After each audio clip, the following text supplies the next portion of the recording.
So kamakalawa, ito yung ginawa natin. Yan. So ready na itong i-deliver dahil may deliver tayo ngayong araw na ito. Maring hindi ito maubos pero tuloy-tuloy din ng mga order natin. So ngayon ito na at kasalukuyan na gumagawa. Ayan o.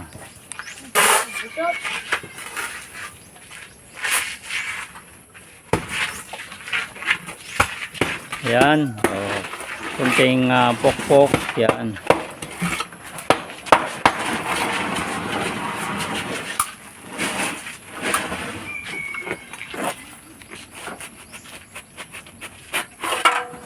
So kailangan lang talaga, no, ay smooth ang paggawa mo. At pag ito'y pinapanood mo lang, no, pag pinapanood natin, napakadali. Pero mahirap na trabaho ito, no. Unang-unang ano dito, tinatamaan yung likod natin kasi yung pagyuyuko. So yan o. At kagandahan nito, no, at meron tayong bubong kasi pag wala kang bubong, no, kagaya nito walang bubong yan kung hindi binubungan to. Dati diyan sa kabila kami gumagawa, no, diyan sa harap ng manukan ko. So wala siyang bubong. So pag ganito mga panahon makulimlim, so kinakabahan tayo kasi oras na ito inabot ng ulan to, lusaw lahat ito, no. Yun yung ano, kaya kailangan sa paggawa nito ay meron tayong bubong kasi pag kagaya nito na natuyo na, wala nang problema, no.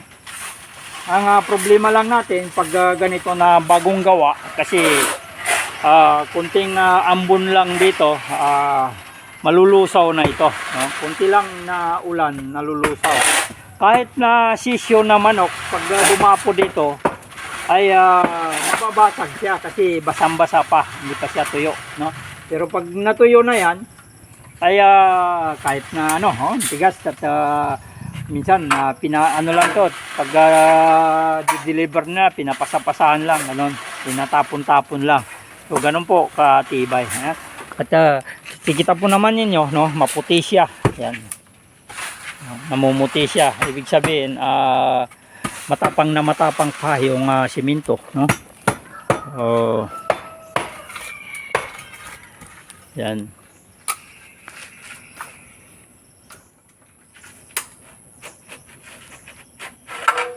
Yan.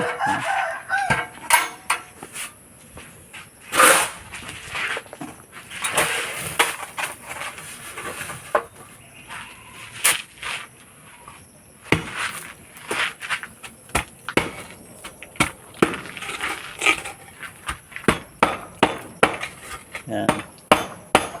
Pero yung machine bina-vibrate lang niya, no.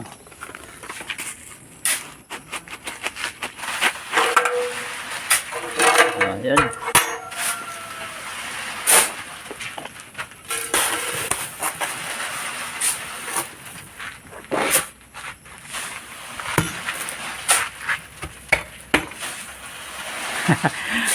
Kaway. Sige. Ayan. So, yan yung body natin na tagagawa ng hollow blocks natin. Yan. So, kilala na ito siya, no?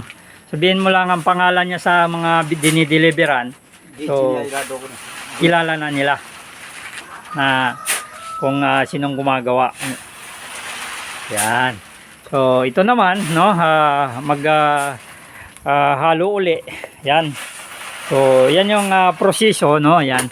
At sinasala para yung yung mga malalaki, no, na bato ay hindi mapasama. Pero kung machine daw itong ginagamit natin, hindi na natin kailangan kasi perfect naman itong ating buhangin, no, na pang hollow blocks.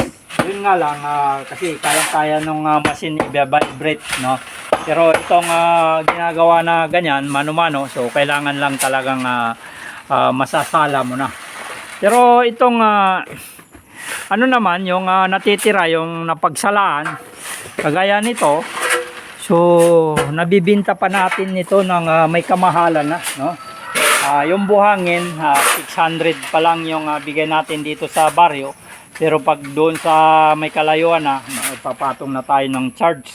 Pero ito, kahit dito sa baryo, no, ay mahal na. Nasa 700 na yung ano na ito. Kasi ano na ito graba na ito. Kumbaga, magkaiba ang presyo. No? Iba yung presyo na pagbibinta nito.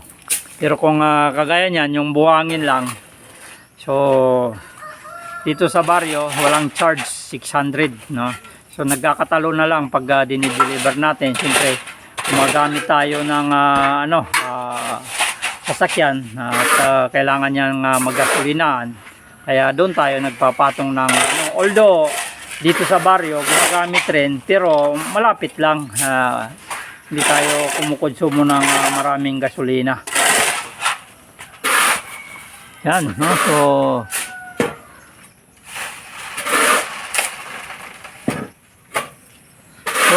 itong business na ito, itong hanap buhay na ito, masasabi nating wala siyang katalo-talo dahil hindi siya napapanis, no?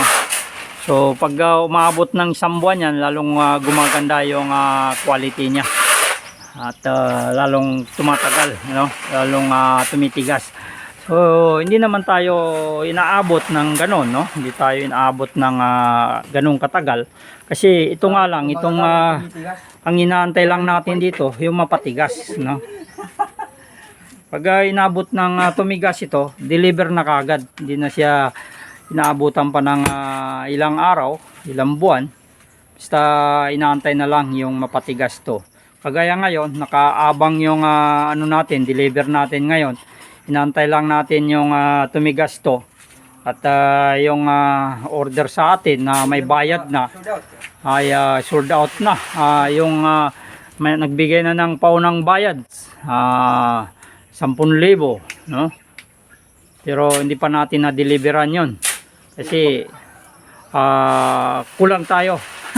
Kulang pa yung ating ginagawa, pero hindi naman nagmamadali kasi pinundo lang niya yon para anytime na kukuha siya, no? Hindi pa niya binibigla yung bahay niya, baka mabigla rin siya. So yan yung mahirap, no, sa pagpapatayo ng bahay. Pag-iisipin mo na volume mo siyang gagawin, so mahirapan ka kasi napakamahal ng materialis ngayon. So pagpapatayo ng bahay, kung wala kang malaking pera na ibubolyo mo, so makukuha naman sa dahan-dahan, pa konti-konti, hindi mo na mamalayan ay nabubuo mo na yung bahay mo. So ganon yung mga estratehiya ng pagpagawa ng bahay ngayon na kulang tayo sa budget. Hindi kagaya ng mga may kaya na biglaan, no? Automatic tapos kagad. Ito pa konti-konti lang, so nakukuha sa pa konti-konti, no? Yan.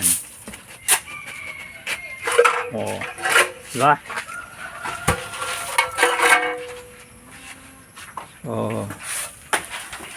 Sa gustong mag-umpisa sa ganitong hanap buhay, no, ang mati na ibibigay nating tips dito, kumuha kayo ng tao na tagagawa ninyo na mapagkakatiwalaan. Pangalawa, bumili kayo ng magandang materialis kagaya nitong ulmaan na ito, dahil hindi ka basta-basta na bibili lang ng kung saan-saan kasi maraming mga defective, no? Pangalawa, pumili kayo pangatlo, pumili kayo ng lugar, no? Kagaya sa amin, no, magandang lugar, malapit tayo sa pinagkukuhanan ng buhangin at tayo lang ang gumagawa dito sa baryo na ito, no? Wala tayong kasama na gumagawa nito dito. Nagsusulo lang yung halublakan dito. So yan, mga perfect na location at tabi tayo ng karsada, no? Kung lugar niyo tabi ng karsada para madaling ma-market, no? So yan yung mga pipiliin na lugar kung kayo mag-uumpisa sa larangan ng ganitong hanap buhay. At piliin rin yun yung simento na magagamit kasi lahat po niyan pinagdaanan namin yung mga ganyan na basta-basta ka na lang bibili ng simento na akala mo kasi mura lang yung simento, nakakatipid ka na. So mali pala, no? Isang leksyon yun, isang aral yun, yung bibili ka ng simento na hindi pala pwede sa pang hollow block, no? Pwede lang pala yung pang flooring, no? Pero yung kagaya nito, sinasala nga lang talaga yung kalidad ng simento na pwede nating bilhin. Yan. Kasi pag hindi maganda yung simento, o rumurupok lang siya at akala mo matigas siya, pag binitbit mo basag ka agad. So ito na, at ito na yung haluin niya, no? Gahalo na naman. Pagkatapos niyang imimix to, lalagyan ng tubig, at yung tubig naman na gagamitin ano lang, no? Tama lang, hindi pwedeng tuyo, hindi rin pwedeng basang-basa.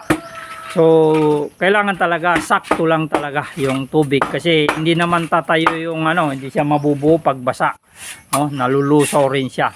Kailangan mo pa rin patuyuin. Yan. So paghahalo, make sure na mahalo lahat. Kaya yan yung mga dapat na palatandaan, no? Hindi kagaya nung may mixer ka at may sukatan. So ito, ang paggawa nito ay tansyado na lang, no? So tansyanan nila dahil sa araw-araw na ginagawa nila ay kabisado na nila ang itatansya kung ilang simento, ilang halubla, ilang buhangin, ilan ng tubig. So yan, haluin na niya yan. So yan po, maraming salamat sa mga baguhan at hindi pa nakapag-subscribe sa ating YouTube channel. Huwag po kalimutang mag-subscribe at hits na rin notification bell para lagi po kayo ma-update sa ating mga ina-upload, no? Patungkol sa buhay natin dito sa probinsya. So Biyahe ni Benji TV, sana po tuloy-tuloy lang ang inyong suporta sa panonood niyo, sa mga share and like niyo. Malaking tulong po sa ating channel. Maraming salamat. Naway ligtas po tayong lahat. Mabuhay po tayong lahat. Salamat po.